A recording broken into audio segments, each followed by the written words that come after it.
and she often found him humorous, even when he wasn't intending to be. He was also quite handsome. So handsome, in fact, that her mind often wandered to lustful and delicious thoughts of what it would be like to share the man's bed. Aye, without a doubt, he adored her. He would protect her and love her until he took his last breath on God's beautiful earth. What more could a woman ask for in a man? Strength, honor, good looks were a welcome change to the men she had known before the Mackintoshes arrived and changed all their lives forever. She took several deep breaths to calm her nerves before she could speak. Ian, I love you with all that I am as well. I never felt this way before, not even with Almer, my first husband. The smile that broke on his face was a blend of relief and pride. Certain that what she was about to say next would make that smile disappear, she burned the image into her memory.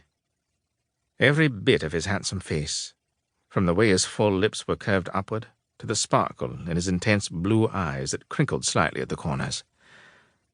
The tiny freckle in the corner of his mouth just under his bottom lip that was often hidden, for he typically went days without shaving. If she were to be struck dead at this very moment, she would die a most happy woman.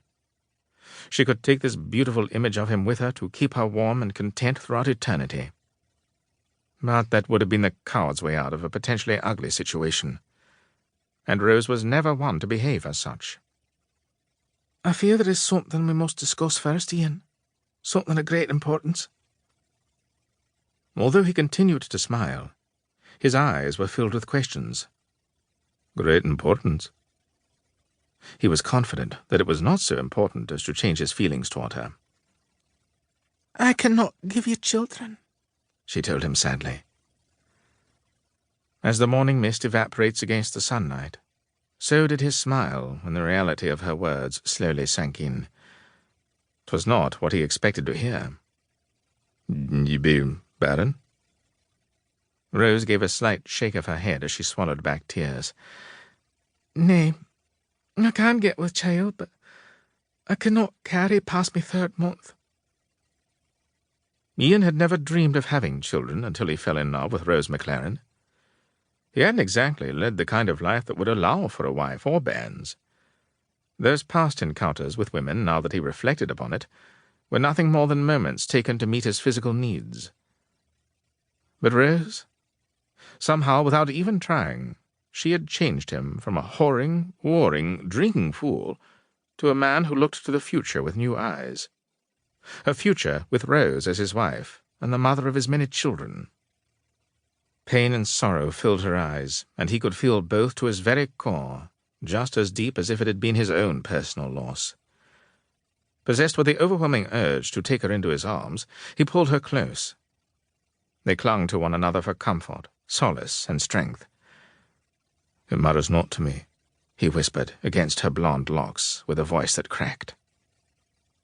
Although nothing was between them but the pounding of their hearts, Ian sensed something hanging in the air, something more she wanted to say, but he knew his heart could not bear to hear the words.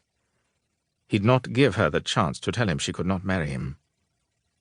Swallowing back his disappointment, he set any thoughts of a cottage bursting to the rafters with children aside. "I'm one of many sons," he said, still clinging to her as if she were a mast on a sinking ship. "I'll never be chief, so I've no legacy to build. I'll not need many sons or even daughters. I'll be content all the rest of my days if it is just you and me, alone in a croft farming the land. As long as I can grow old with ye, spend each morning watching the sun rise with ye at my side and watch it set at the end of the day, my life will be complete, Rose. All I shall ever need or want is ye." Oh, how she wanted to believe him. But what if you someday change your mind? What if you realise later that you do want children and I cannot give them to you? I can no more bear that than losing your babe. Squeezing her more tightly, he pressed a kiss against her head. "Then you have me permission to remind me of this moment before you beat me senseless." She knew he was using humour in an attempt to assuage her worries, but this time it did not work. Hiding her damp eyes against his chest, she murmured perhaps the one thing that bothered her most. I could not bear...